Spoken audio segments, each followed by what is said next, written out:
Hey, everybody. Thanks so much for joining in. This is another episode of zZounds Live, and today we are here with the fine folks over at Bose to talk about some of their newer products, specifically the L1 Pro 32 and the Sub2. So without further ado, let me introduce who we have here with us on our stream. So we have Craig Small, the product line manager for Bose. And we have Justin Stern, aka DJ JAS, and they're both going to help us learn a little bit more about the products, see if that's something that you viewers out there would want or add to your systems. And then we're just going to kind of learn a little bit more about this Bose ecosystem that they have going here. Let's start with you, Craig. How about you introduce yourself and let us know a little bit about your involvement with Bose? Sure. Thanks, Justin. Really excited to be here with the folks at zZounds. So the L1 Pro is a brand new series of the L1 system that we introduced 17-ish years ago. It's a long-awaited refresh to this portable line array, family of portable line array systems. Sort of a kind of revolutionary in their form factor back in the day, now widely adopted and really popular. So we've improved everything from performance to portability to ease of use, aesthetics, and just really improving the overall user experience tenfold. So we're really excited about the launch of the new L1 Pro line and also the reaction so far in the market. Awesome. Yeah. The L1 is pretty much a ubiquitous system now. You can actually see the line system behind Craig right there. I'm sure all of you out there have seen at least one of those at either a small venue, coffee shop, outdoor gig. There's a million usages for these systems. So that's something these guys are going to tell you about. So how about you, Justin? Let's learn a little bit about you and your involvement with Bose. I've been using the Bose L1 systems for quite a while, actually starting with the Model 1, then going to Model 2, and then getting my hands on these awesome systems, the new systems, and just loving it. I actually, I've owned a lot of different systems, QSC, RCF, EV, and I just always come back to the Bose. Just the way it sounds is so clean. And I really appreciate that for my couples and all the clients I do. I DJ for it just makes such a big difference. And the amount of compliments I get on sound, it's just unbelievable. It just feels good to be using such a high-end product. Great. How long have you been using Bose for? Let's see, when did the Model 1 come out? 2000, what? 2005-ish. Yeah, so I got that, and then pretty quickly, I got the Model 2s when they came out. Jumped on that one, and obviously it was lighter weight, easier to move around, and immediately, I guess, used that for years, really. That was like my to-go system for a while. And I was always waiting for it. I was like itching. I was like, oh, I bet you they're going to come out with an upgrade. And of course, they finally did. It took a while, but it was well worth the wait. So now I got the 32 with the Sub2, and it's everything I was looking for that I was missing from the previous system. Awesome. So did you notice a pretty substantial improvement upgrading to the new system then? Yeah, they fixed a lot of complaints people were having. I think that Bose really listens to the feedback of their customers. And I really tried to give the feedback to a lot of the people I knew at that Bose, and they did. I think they really fixed a lot of the, not that there was really anything wrong with the previous system. It's just, I think people wanted more headroom, and they certainly, fixed that part by just making it more powerful. It's even now lighter. When I first got the thing, I couldn't believe how light it was when I took out the arrays. It's just crazy. How easy it is to move around. Yeah, the Pro 32 is 60% lighter than a Model 2. Wow. Okay. That's great. Yeah, that seems about right. Yeah, it was kind of, I pulled it out. I'm like, this can't be. It's just so light. Yeah, there's something missing in here, right? It's empty, right? Something missing. Yeah. Yeah, it's because we're using smaller drivers than the Model 2. They're 2 inches versus 2.25, so they're smaller and lighter. They're neodymium magnets, Right. and they just, because that obviously contributes significantly to the weight, but we also don't need quite as much weight to keep them steady. So thus you have that really compact power stand that does not have the legs that kick out like a Model 2. And we have to pass stability, UL stability requirements, and with the more compact power stand, which is about a 15-inch radius, we're able to be just as stable as our Model 2. with the lighter weight. Awesome, awesome. I'm sure every gigging musician out there thanks you guys for giving you lighter gear to carry for your gigs. Yeah, it truly is. It's cliche because we say it so many times, but it's a single trip from the vehicle to the venue. You know, you literally can pick up. Well, granted, you probably have a lot of other gear, JAS, but you know, the PA system alone, like you can pick it up, bring it to your car, and you're in the venue versus having a rolling cart or having to make a couple of trips just for your PA. You really notice that at the end of the night. That's where like you feel it the most. Yeah. You know, you're tired, and I can pick up the Sub2 like in one hand, and like it's just great to be able to do that. It's very, very few systems you can pick up the sub in one hand like that and walk with it. That the racetrack subwoofer contributes a lot to that too, giving you a better center of gravity. Why don't I, Justin, why don't I share a screen and we can kind of just walk through the line real quickly, and then we'll focus on the Pro 32. Is that cool? Great, sounds good. One of the viewers here also asked if we can include a picture of one of the new systems as well, if you guys have it. Yeah, absolutely. Let's see.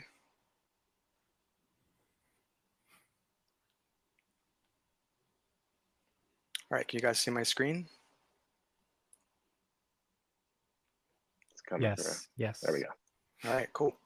So just kind of running through the family to set up the L1 Pro 32, taking you through all the systems. This is an application guide, by the way, that is available on our website, pro.bose.com.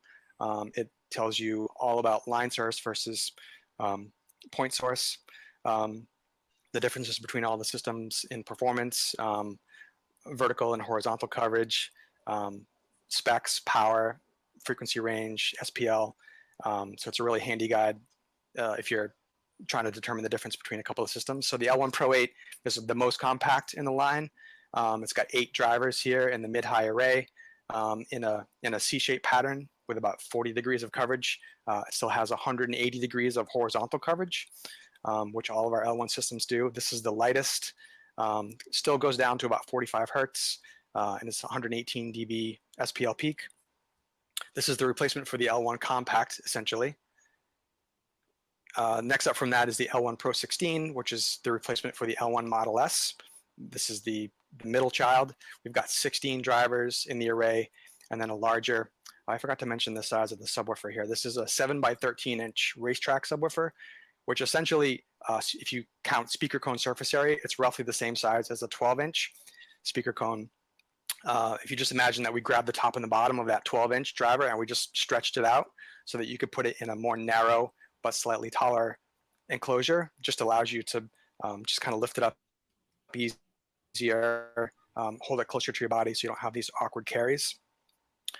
And then the L1 Pro 16 uses a 10 by 18 inch racetrack driver, which is roughly equivalent to a 15-inch sub, which you guys know it's not an easy carry in, carry out. Sometimes it's even a 2-person load in, load out.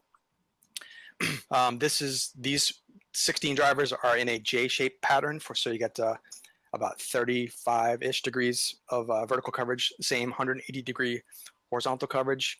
Both of these have the same mixer on the back panel. The L1 Pro 16 is a little louder at 124 dB peak SPL, and then it's tuned lower, it goes down to 42 hertz. And then we've got 2 different configurations of the Pro 32, one with the Sub 1 and then one with the Sub 2, which we're really going to be focusing on.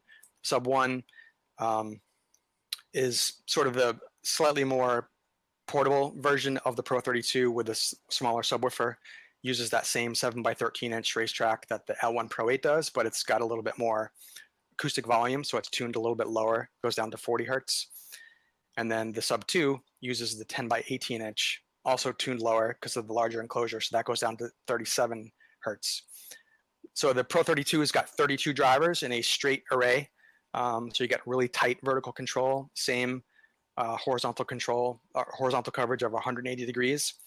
And what those 32 drivers give you in a straight line, still articulated to give you the 180 degrees, is they give you an amazing drop off over distance. So you get to fill really large rooms with a lot of volume.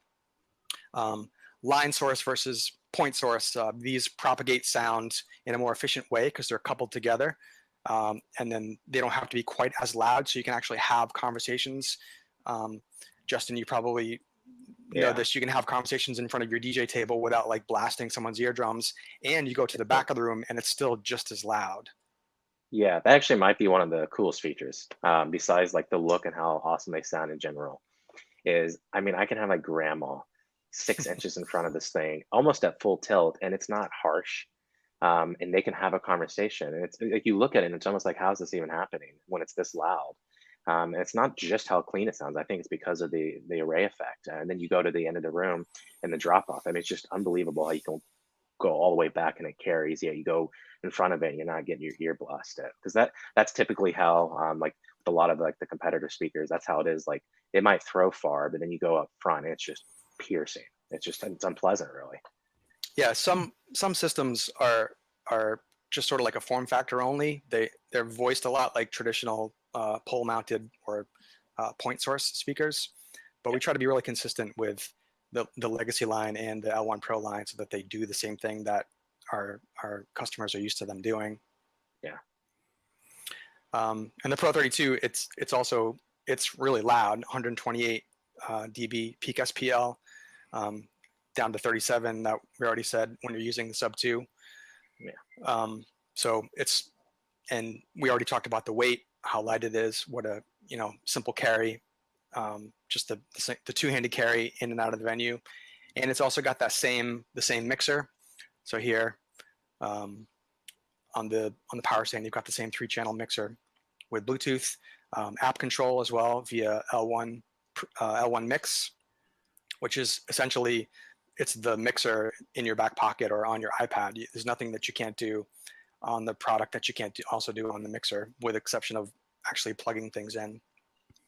Oh, great. Yeah, that's a great feature to have then, especially Bluetooth as well. I'm curious, Jess, about like we've always gotten a lot of comments about like the way your DJ booth looks is really important to both to your brand and also to your guest experience. And I think DJs have always appreciated the model, the legacy systems, the Model 2, the 1S, and even the Compact to a certain extent. But what's been your experience so far with the new line, the L1 Pros? I mean, they're actually sleeker looking than the previous ones. I feel like the actual array is small. Like, I don't know if it's thinner or less, deep or something, because it just looks smaller altogether. Obviously the sub is bigger than like the B2. I mean, I do realize that, but it's nice that you have the pole mount too, on the Sub2, which I feel I actually use that. I put a pole on there, and you can actually, instead of, I think a lot of people put the S1 on top if you wanted to use that as like an accessory, like a secondary, like fill speaker. But you can actually put anything on there, like anything that uses that what is it, the M20 pole mount, and then I actually put a light on top, so I'm able to like have my sound system with the light on top of the pole with the sub as like basically the base. Kind of unique setup. Yeah, that's cool. I like that. Yeah. Awesome. So Justin, what kind of venues do you usually play with the L1 system? Everything. So I do a ton of outside stuff. I actually think they really shine outdoors. I think that's actually, even the previous ones, I thought that you really get to hear the system shine the most outdoors. I don't know if it's because you're just further away naturally because you're outdoors. You can really like tell how far they throw that drop off. But I play indoors, like any like kind of like high end venue, like whether it's a hotel, country club. I mean, I even do house parties and stuff like that too. A lot of what I do are I DJ weddings. So aesthetics they really matter. And photographers, coordinators, planners, they love it when I set up. They come over to me before the wedding starts and like, thank you. I mean, seriously, almost like every wedding, you just don't get that tripod look with the box speaker.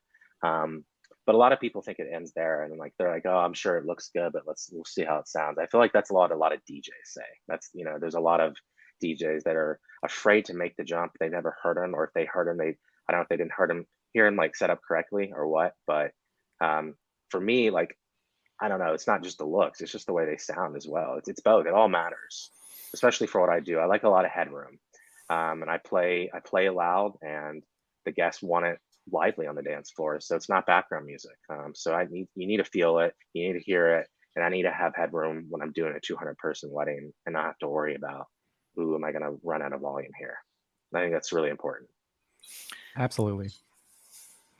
Yeah, I mean, wattages and everything, but the Sub2 is 1,000 watts, and the L1 Pro 32 is 480 watts. So you've got almost 1,500 watts of a system. Really efficient wattages. Super efficient. One of the kind of the signatures of the L1 sound is this words refer to it as vocal clarity if you're applying it to like a singer-songwriter plugged into it, but also when you're listening to recorded music, you get this real sort of instrument separation. We let the array really work hard and let it reproduce the instruments that it should be reproducing. You know, the middle to higher frequency instruments, with a crossover point of 200 hertz, so that everything below that gets sent to the subwoofer. So your kick drum, bass guitar, left-hand keyboards is really working hard from coming out of the subwoofer. So the vocals are clear, the keyboards are clear, guitar parts are clear. You can just really feel like you're kind of in the mix. Yeah, vocal clarity, second to none. I have yet to hear a speaker that's the vocals just stand out so forward without like overtaking the mix though. It's just super clean the way the vocal, like when I'm on the mic, I mean, I just sound better on these speakers, period.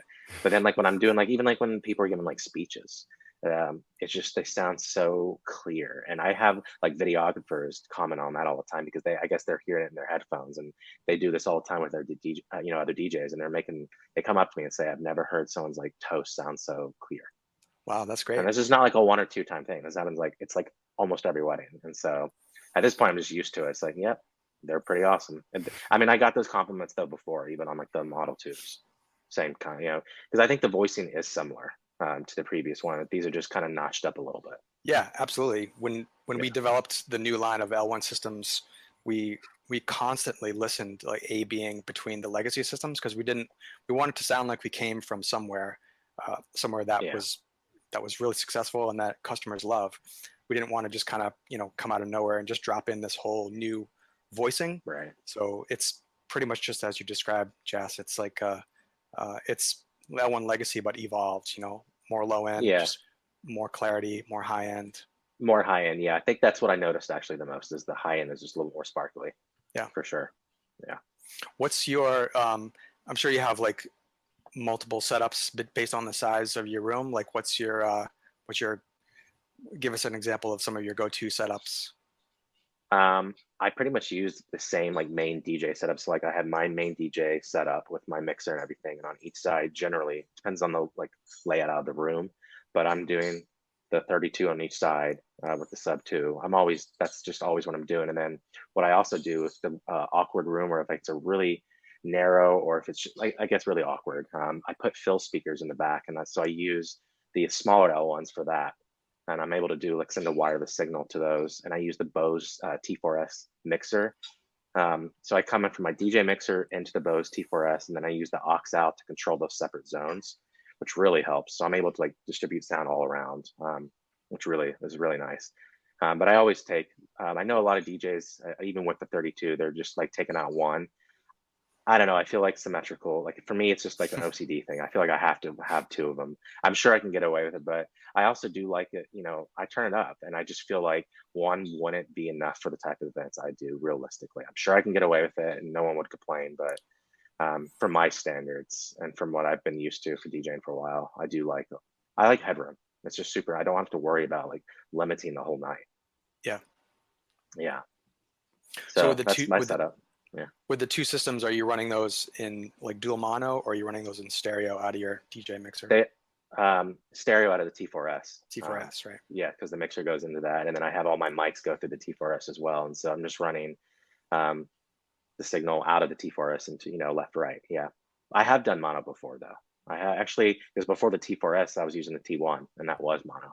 Mm-hmm. So yeah, but similar kind of thing. I mean, it's cool to get the stereo effect with these are awesome because of how wide the dispersion is. You don't have to be in that sweet spot. I mean, you can play like almost all the way over, yet you hear the sound coming from the other speaker. It's this like wraparound effect that you can't really explain it until you hear it. It's pretty cool to hear them in stereo.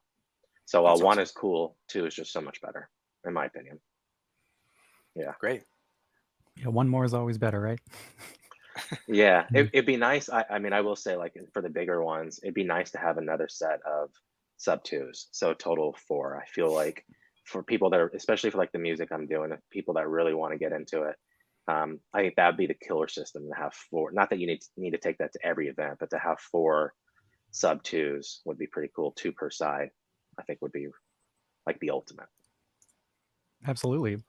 Yeah. So Craig, you were saying that the Sub2 actually goes down to 37 hertz right now? Yes. Awesome. Awesome. And Yeah. I believe that you guys had added a cardioid mode for that as well, correct?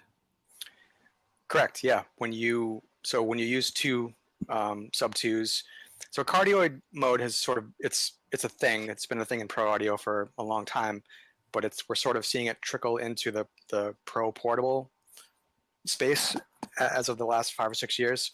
It essentially it's like magic, right? It's like you place 2 speakers facing in opposite directions, and one speaker sort of cancels out the other speaker. These low frequencies, actually, I'm going to show you a screen. Yeah, for all those visual learners out there. Yeah. It's not really magic, it's science. Yeah.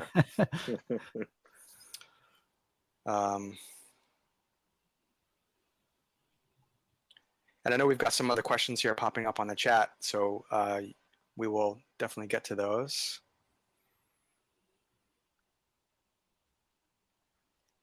I've actually yet to use that mode. I haven't. There's actually a few venues I know for a fact, like I need to use that, where like I set up in front of a house, and then there's a lot going on in the house, like catering and like the owner of the house, and I don't want the sound traveling back in there. Otherwise, it just rattles the whole kitchen and everything. So certain venues, like you must use that, I feel like. So here's the back of the Pro 32, which connect via a sub-match cable, which we haven't talked about yet. So you plug your L1 Pro 32 into the wall via a standard IEC cable, but you don't.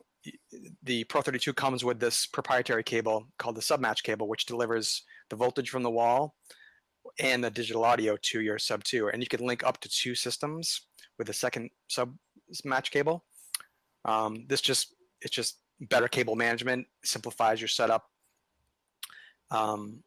You can see the back of the Sub2. There's a door here. You can slide this over to the left, and there is an IEC port there. So if you wanted to use this with an S1 or some other system, you can also plug in your Sub2 or Sub1 into the wall. So this is a cardioid, how you would stack 2 Sub2s to activate cardioid mode.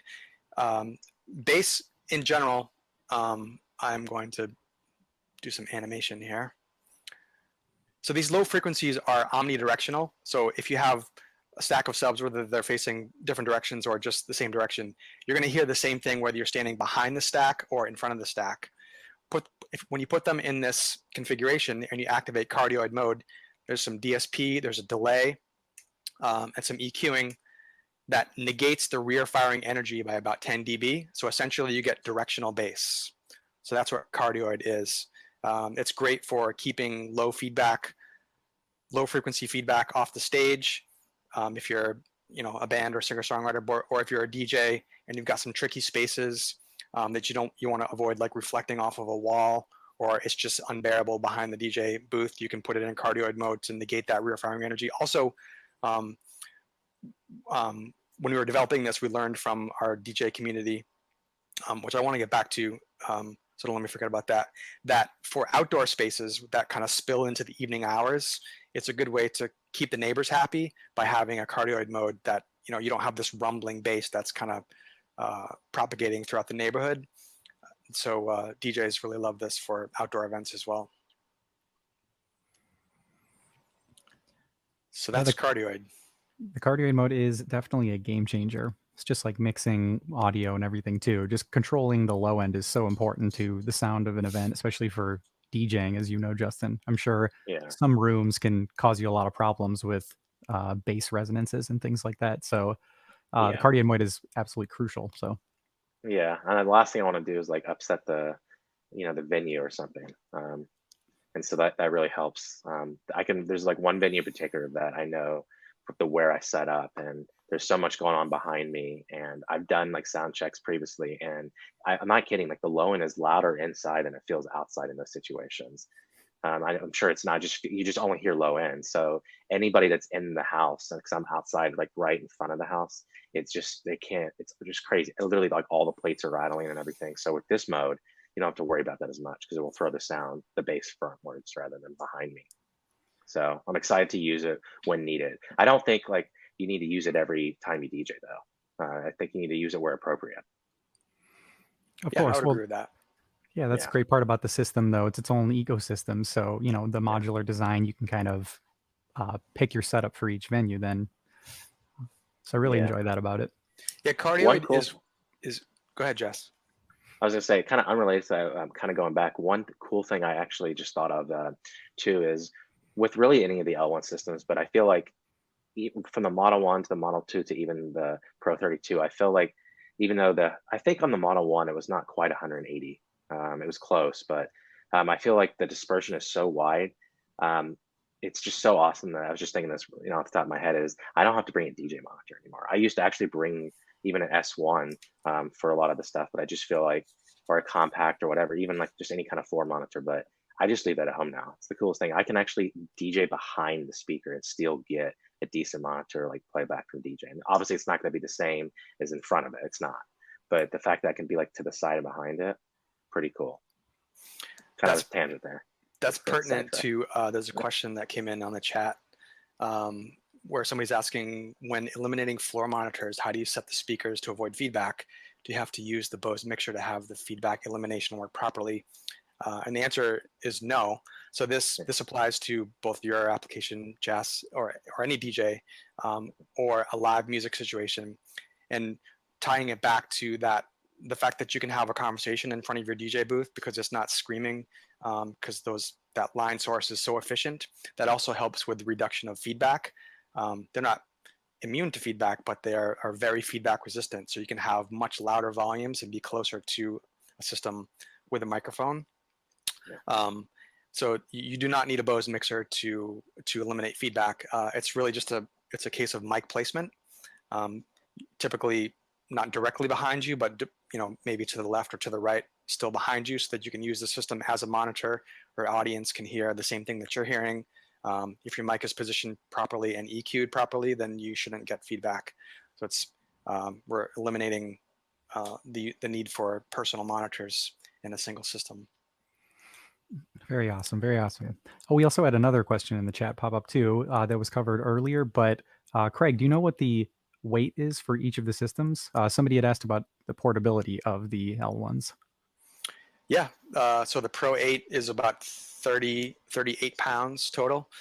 The Pro 16 is about just under 55 pounds. And then the Pro 32 is a total of 64 with the sub 1, and then about 80 pounds with a sub 2. That's total, like two-handed. That's total. Yeah. The Pro 32 by itself is just under 30 pounds, so it's about 28 and a half pounds. So not bad, not very bad portable, at all. Very, yeah. Absolutely, yeah. As a guitar player, most of my small combo amps will be, a lot heavier than that, so it's a lot easier to carry than even a guitar setup. Yes, it's an L8 L1 Pro 8 is less than a 212 combo amp for sure. Absolutely. Just similar. Sorry, Justin, I don't mean to steal your thunder there. I'm just going to read another question from the chat. How do I know which system is right for me? There's really no one system for any type of user, but it depends on the size. It primarily depends on the sizes of rooms that you're going to be playing and what's most important to you, portability versus performance, even though they all have great performance sort of in their lane, and they're also all very portable. So if I'm a singer-songwriter that's playing primarily, coffee houses and cafes, probably going to gravitate towards the L1 Pro 8. If I'm scaling up every now and then to some bigger rooms, maybe I'm a duo or a trio, probably going to gravitate towards the Pro 16. If I'm a full band or a mobile DJ, I'm probably going to gravitate towards the L1 Pro 32. That being said, singer-songwriter could still gravitate towards the Pro 32 because they want the best, they want the most fidelity. Also, a DJ could very well use a Pro 8 as another speaker that kind of fires off into a smaller room. They could use it as a monitoring system. And then we have a lot of DJs that use two Pro 16s, just like JAS is using two Pro 32s. Yes, you really see the inherent, modularity of the design there. So super handy. I bet everybody out there can find a system that would fit for their particular need. So I just love that you guys have that, because nobody likes to buy too much speaker or too little speaker. Sounds like you guys found the sweet spot for each of those, but they're also able to cross over as well. So, I'm sure all the buyers out there appreciate that.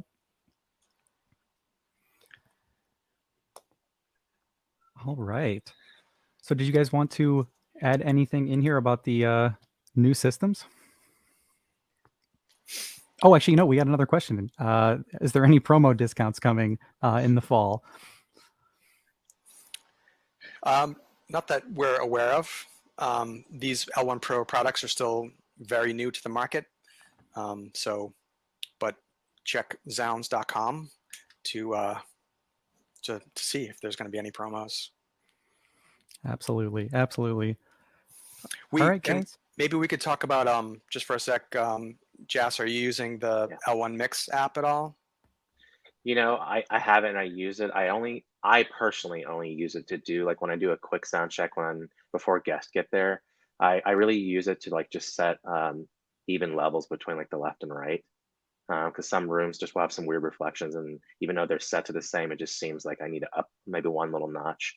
And that's just super easy to walk out with my phone and control the volume.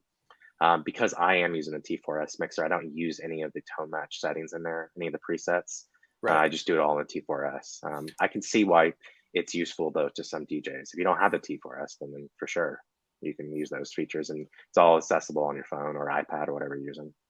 Yeah, well, your use case, even though that's the only way that you use it, that's still super helpful to kind of get your foundation EQ and levels. Yeah, it's hard to do it from the DJ booth and, like, walk back out and be like, oh, I think I need to turn. It's hard. I mean, it just takes longer, so it's much easier to just walk there and just dial right there on your phone, and right there it is. I also actually have taken down like the bass, like, for sometimes in certain rooms, like where you're set up this like left channel over here, maybe it's in a corner and it's really adding a little bit too much low in, like, in that one spot, so I can, like, take out bass, and so I do that with the app sometimes, just small adjustments like that. But it all, those little things really make a difference in the overall sound.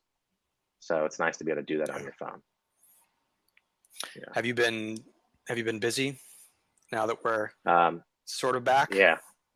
Yep. It's really nice to be working again. I mean, I'm booked every weekend to the end of the year, so that's great. It's gonna be good. Yeah, last year was a very different year for, I think, everybody in this industry. Absolutely, especially if you're doing weddings. Oh my gosh, the total dead zone then. Total shut. I mean, it was cool. It was weird. It was like no work, but then I got to really work on, like, myself as a DJ, and, like, just getting better as a DJ, and mixing skills and all that kind of stuff. And you worked on things. I feel like that's what DJs should be doing, at least working on your DJ skills, so that when this time goes, as we are with the weddings going again, you're ready to go. I also got used towards the end, I guess not the end of COVID, like, once I got the sound systems, I started really playing with the L1. Really, it took me a few times. It's hard to just to, like, set it up in your house and just, like, oh, that's how I'm going to set it up. You really have to gig with it a little bit. Yeah. So I took me a couple times. I feel like that's the truth with any speaker system. You got to gig with it before you find all the right settings, especially if you're coming from something else. And I would say to, like, any DJs on the fence about this, because I feel like some of, like, my DJ friends that just, I don't know what it is. They just think it's only for the looks, and they're just too afraid to try it. There's, like, this I don't know what it is, and it's like one of those things. Until you hear this, do not knock it. I love volume, and I like a lot of headroom, and I would be using something else if the 32 didn't deliver. I really do like it loud, like, more so than I think other DJs. So I feel like I can confidently say that. Whereas some DJs are like, oh, there's just no way for 200 people it's going to work. And I mean, maybe not one of them. That's why I had two of them. Yeah, I wanted to circle back to, like, the DJ community that we use as product developers. We have a community throughout North America of DJs and singer-songwriters and musicians that we are constantly in contact with and soliciting and talking to about the gear that they're using. And also a few of them we bring in as sort of pseudo focus groups, things like Cardioid mode, things like L1 mix. And you mentioned really early in the live stream, JAS, about that we listened to your feedback. Well, that's true. We listen to everybody's feedback. We have Bose community forums. We have social media forums where we're always seeing how people are interacting with our product, and then if there's something that we can improve, whether it be portability or performance or something that enhances the user experience, it's extremely important to us. So just wanted to let folks know that we're very aware of how users are using our product.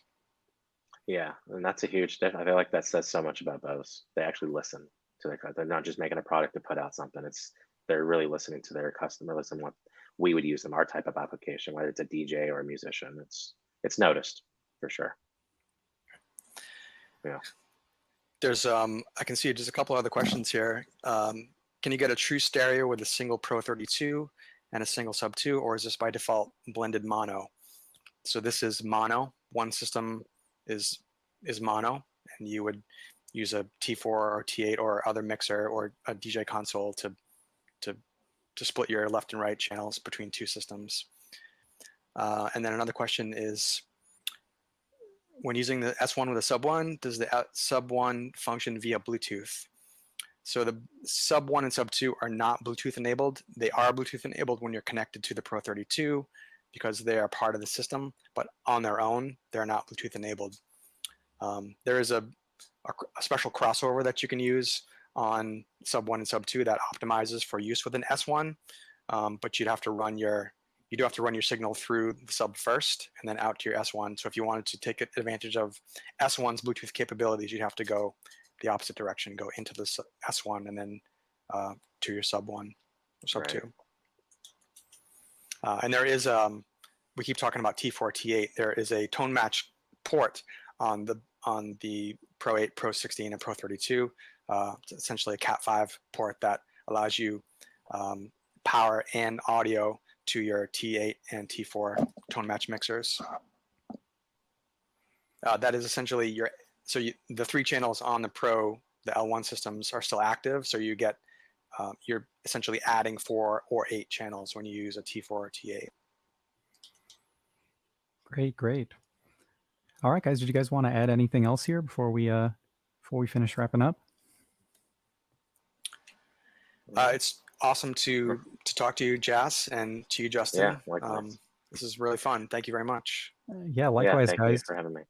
Yeah, it's really, really helpful for all the customers out there to answer these questions that they had and learn a little bit more about these new systems. So yeah, thanks so much for both of you for joining us here on ZZounds Live. Yeah, and you guys, anybody watching this, like, they can reach out to me, like personally on like whether it's my YouTube page or my Instagram. It's JAS_Productions.